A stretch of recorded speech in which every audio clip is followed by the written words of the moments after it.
अस्सलाम वालेकुम। आज ये रोटेशनल एंड सर्कुलर मोशन का चैप्टर है, ये मैं समझाने जा रहा हूँ।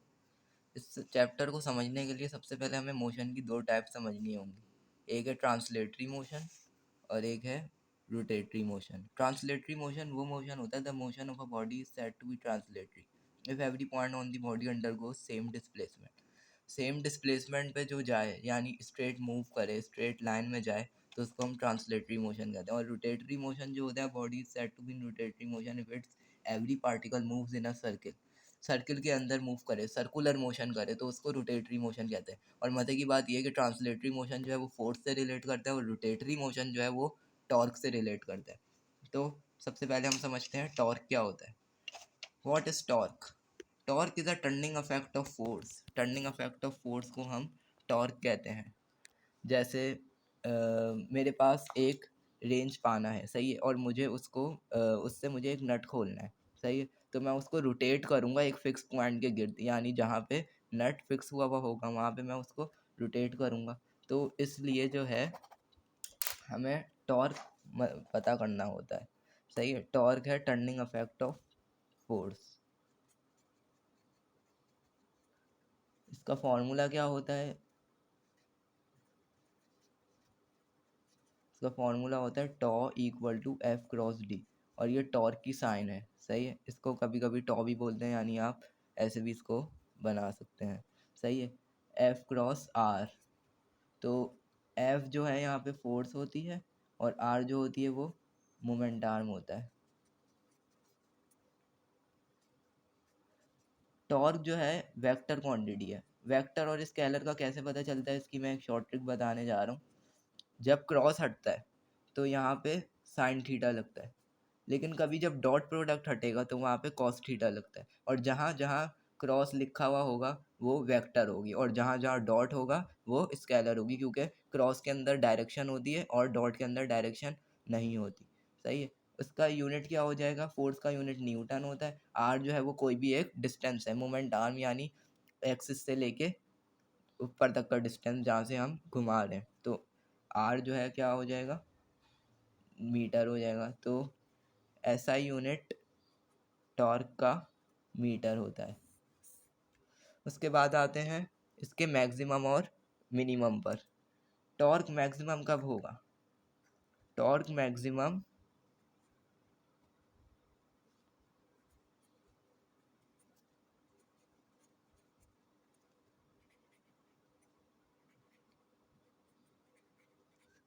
टॉर्क मैक्सिमम तब होगा जब हमारे पास एंगल 90 डिग्री हो, यानी साइन 90 डिग्री हमें पता है किसके बराबर होता है? 1 के बराबर होता है। तो जब मैं टॉ को एफ आर साइन थीटा करूँ और मैं एंगल 90 रखूँ, तो मेरे पास थीटा इक्वल टू 90, तो साइन 91 हो जाएगा। तो मेरे पास सिंपल एफ आर आ जाएगा। तो पता ये चला कि 90 डिग्री पे रखने से हमें टॉर्क मैक्सिमम मिलेगा, और ये प्रैक्टिकली मैं प्रूफ भी कर सकता हूँ। कैसे? नट का अगर हम ऊपर वाला हिस्सा देखें तो यहाँ से जो एंगल बनेगा उसका वो कितना होगा? 90 डिग्री होगा। और जब हम 90 डिग्री से घुमाते हुए लाएंगे तो नट आराम से खुल सकता है, बजाय इसके कि हम उसको कोनों से पकड़ के नीचे लेके आए। तो टॉर्क मैक्सिमम कब होता है? 90 डिग्री पे होता है। और मिनिमम कब होता है? जब थीटा 0 के बराबर आ जाए, यानी थीटा इक्वल टू 0 डिग्री। तो टॉर्क जो है वो 0 हो जाएगा, क्योंकि साइन 0 इज इक्वल टू 0। तो 0 से जब एफ आर मल्टीप्लाई होंगे तो टॉर्क 0 हो जाएगा। ये एप्टीट्यूड के अंदर भी बहुत दफ़ा एमसीक्यू आता है। Torque when torque is maximum, so torque is maximum when the angle between force end moment arm is 90 degree, and minimum when the force end moment arm has angle of 0 degree. So this is the concept of torque. Torque के बाद जो असल चीज़ आएगी वो हमारे पास होती है angular momentum. Angular momentum angular momentum एक बहुत काम की चीज़ है। ये जैसे लीनियर मोमेंटम हमारे पास होता है, वैसे ही एक एंगुलर मोमेंटम होता है। लीनियर मोमेंटम की डेफिनेशन होती है क्वांटिटी ऑफ मोशन, लेकिन इसके बरअक्स एंगुलर मोमेंटम की डेफिनेशन होती है quantity of rotation. Quantity of rotation is the definition of angular momentum.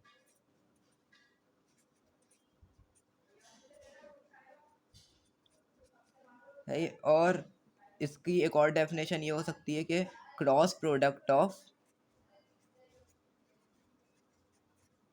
Of L and P. सही है। तो L equal to R, R cross P. और जब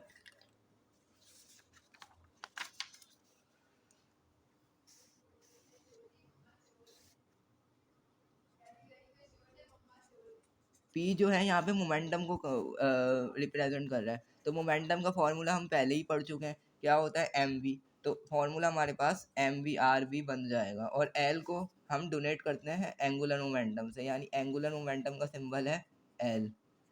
और इसका यूनिट कैसे निकलेगा, यूनिट निकालने का बहुत आसान तरीका है। ये जो चीज़ें हैं इनके यूनिट मालूम कर लेते हैं। तो मास का यूनिट केजी होता है, और ये आर जो है कोई ना कोई डिस्टेंस है, तो इसका यूनिट मीटर हो जाएगा। और वेलोसिटी का यूनिट जो होता है वो मीटर पर सेकंड होता है। तो हमारे पास एंगुलर मोमेंटम का यूनिट आ जाए के डी मीटर स्क्वायर पर सेकंड। और इसका कहीं कहीं यूनिट हमें ऐसे भी दिया हुआ होगा, जैसे के जी जूल। इसका एक और यूनिट हम ऐसे बना सकते हैं कि metre square upon second multiply by second upon second. तो अगर हम K G metre upon second square और मल्टीप्लाई बाय मीटर सेकंड, तो के जी मीटर पर सेकंड स्क्वायर क्या होता है, न्यूटन होता है। सही है। तो हम कर लेंगे, इसका यूनिट बन जाएगा न्यूटन मीटर, न्यूटन सेकंड। इसका यूनिट कई जगह आपको ऐसे भी मिल सकता है। सही है। तो एंगुलर मोमेंटम समझ लिया और टॉर्क समझ लिया। इसके बाद आती हैं हमारे पास कुछ कंडीशंस ऑफ इक्विलिब्रियम। तो कंडीशंस ऑफ इक्विलिब्रियम जो है वो बहुत आसान होती हैं, उसमें जो है आपको इतना कोई मसला नहीं होगा, मेरा ख्याल है। सही है। पहले इक्विलिब्रियम की जो है हम टाइप्स पढ़ लेते हैं। स्टैटिक इक्विलिब्रियम, स्टैटिक इक्विलिब्रियम वो होगा जो एक बॉडी रेस्ट में है और उसके अंदर स्टैटिक इक्विलिब्रियम होगा। जैसे गाड़ी और रोड के दरमियान जब गाड़ी रुकी हुई है तो हमारे पास स्टैटिक इक्विलिब्रियम है।